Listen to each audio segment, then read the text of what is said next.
سيذكر من يخشى ويتجنبها الأشقى الذي يصلى النار الكبرى ثم لا يموت فيها ولا يحيا.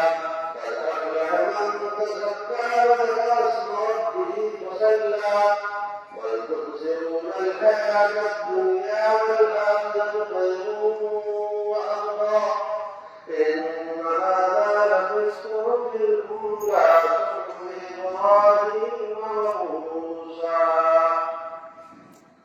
الله